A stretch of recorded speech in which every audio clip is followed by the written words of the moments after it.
चला, अतिशय आनंदाची आणि खुश खबर आहे, कारण 7,150 जागेसाठी एसबीआय बँकेमध्ये भरती निघालेली आहे मित्रांनो. खूप मोठी संधी. आता ही संधी कोणाला मिळणार आणि अप्लाय कधी करायचं सगळ्या गोष्टी सांगणार आहे, सगळ्या डिटेल सांगणार आहे, त्यामुळे व्हिडिओ शेवटपर्यंत पहा.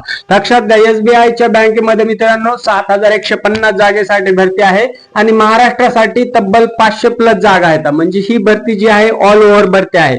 विशेष म्हणजे ही भरती परमनंट नाही. लक्षात घ्या, ही गोष्ट तुम्हाला सुरुवातीला सांगतो, कारण अप्रेंटिस पदाची. परंतु याचा फायदा जर तुम्हाला बँकिंग सेक्टर मध्ये करिअर घडवायचं असेल आणि एसबीआयचा एक्सपिरियन्स असेल ऍज अ अप्रेंटिस, तर त्याचा सीव्ही मध्ये किंवा तुमच्या रिझ्यूम मध्ये खूप जास्त मोठा व्हॅल्यू असतो. लक्षात घ्या, एक्सपिरियन्स बेस मध्ये तुम्हाला कुठल्याही जॉब बँकेमध्ये सहज नोकरी मिळू शकते आणि पगार सुद्धा चांगला मिळू शकतो. जरी अप्रेंटिस असली तरी नक्की अप्लाय करा.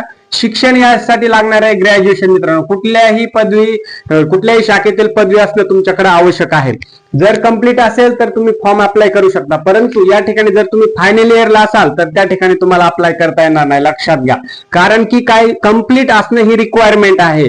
रनिंग तुमचं आहे चालणार नाही. लक्षात घ्या, ठीक आहे. महाराष्ट्रासाठी तब्बल 500 प्लस जागा आहे. याचा अर्ज करायचा आहे ऑनलाईन एसबीआयच्या पोर्टलवरती, वेबसाईट वरती जाऊन 19 मे पासून ते 8 जून 2026 पर्यंत ऑनलाईन पद्धतीने अर्ज करायचा आहे. आता याची परीक्षा आणि परीक्षामध्ये येणार काय, एक्झाम कधी होऊ शकते, एका टेंटेटिव्ह अंदाजे लगेच जूनच्या नंतर जुलै किंवा ऑगस्ट मध्ये. ठीक आहे, टेंटेटिव्ह डेट आहे, कारण की याच पिरियड मध्ये जास्त वेळ मिळणार नाही तुम्हाला, 1-2 महिन्याचा कालावधी.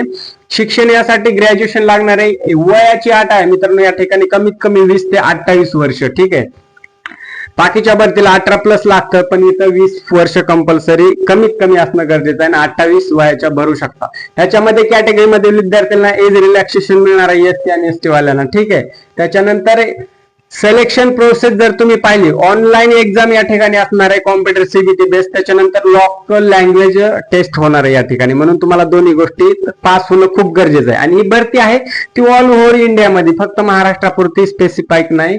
महाराष्ट्राला 500 प्लस या ठिकाणी जागा आहे 7,150 जागेपैकी. ठीक आहे, त्याच्यानंतर या परीक्षेचा पॅटर्न काय असणार आहे मित्रांनो, कुठले सब्जेक्ट येणार आहे, याच्यामध्ये रिझनिंग असणार आहे 25 मार्कला. त्याच्यानंतर क्वांटिटेटिव्ह टेस्ट असणारे 25 मार्कला, इंग्लिश असणारे 25 मार्क्सला आणि फायनान्शियल अवेअरनेस असणारे 25 मार्क्सला. ठीक आहे, सगळ्यात जास्त तुम्हाला फोकस फायनान्शियल अवेअरनेस वरती करायचा आहे. ठीक आहे, जे काही आर्थिक घडामोडी आहेत किंवा आर्थिक गणित आहेत त्याच्यावर तुम्हाला जास्त फोकस करायचं. इथं जरी सेम मार्क असले तरी तुम्हाला रिझनिंग बऱ्यापैकी पहिल्यापासून जमतं, तुम्ही तयारी करताय म्हणजे. ठीक आहे, त्याच्यानंतर इंग्लिश, क्वांटिटेटिव्ह हे तुम्हाला बेसिक नॉन सब्जेक्ट आहेत, परंतु बँकिंग सेक्टर असल्यामुळे फायनान्शियल अवेअरनेस या ठिकाणी ऍडिशनल सब्जेक्ट या ठिकाणी ऍड केलेला आहे, जो की तुम्हाला खूप गरजेचा आहे, कंपल्सरी आहे. ठीक आहे, आता असे मिळून सर्व 100 मार्क होतात मित्रांनो या ठिकाणी. प्रत्येक प्रश्न 1 मार्कला, म्हणजे 100 प्रश्न 100 गुण, अशी या पद्धतीची परीक्षा पॅटर्न असणार आहे. आणि विशेष म्हणजे याला 1 तास वेळ मिळणार आहे, म्हणजे 100 प्रश्न सोडवला 1 तास म्हणजे 60 मिनिट वेळ असणार आहे. त्याच्यामध्ये एक अतिशय आनंदाची बातमी, नो निगेटिव्ह मार्किंग सिस्टीम. तुमचा प्रश्न जरी चुकला तरी डबल मार्क या ठिकाणी निगेटिव्ह होणार नाही, कारण निगेटिव्ह सिस्टीम नाहीये याच्यामध्ये. जेवढे करेक्टेड आन्सर तेवढा तुमचा स्कोर, सिंपल.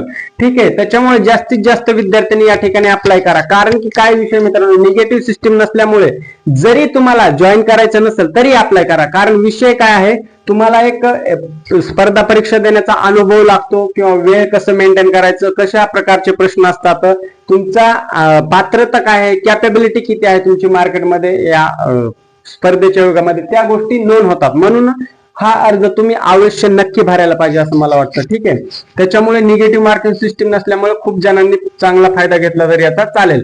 फायनल इयर चालणार नाही, सुरुवातीला सांगितलं होतं. तुमचं डिग्री कंप्लीट असणंच आवश्यक आहे, कुठलीही शाखा असू द्या तुमची, नो मॅटर तुमची कुठल्या शाखेतील पदवी आहे. ठीक आहे, त्याच्यामुळे एसबीआय ह्या भरतीच्या अप्रेंटिस पदाची जरी भरती असली तरी सॅलरी या ठिकाणी तुम्हाला स्टार्टिंगला 15,000 मिळणार आहे, आणि पुढे चालून तुमच्या एक्सपिरियन्स बेसवर गव्हर्नमेंट भरती निघली तर तुम्हाला या ठिकाणी स्पर्धा परीक्षा देण्याचा अनुभव मिळतो. त्याच्यानंतर तुमचा अभ्यासाला रिव्हिजन मिळते, आणि गव्हर्नमेंट ज्यावेळेस भरती निघेल बँकिंग सेक्टर मध्ये त्यावेळेस तुम्हाला याचा नक्कीच फायदा होणार आहे. सीयू मध्ये खूप मोठा इम्पॅक्ट पडतो जर एसबीआयचा तुमच्याकडे एक्सपिरियन्स असेल. ठीक आहे, ही परमनंट भरती नाही, परंतु याचा लाभ नक्कीच घ्या. व्हिडिओ जास्त विद्यार्थ्यांपर्यंत शेअर करा, जेणेकरून ह्या 7,150 भरतीचा त्यांना फायदा नक्कीच घेता येईल. तुमचे काय प्रश्न, डाऊट असेल कमेंटमध्ये नक्की कमेंट करा.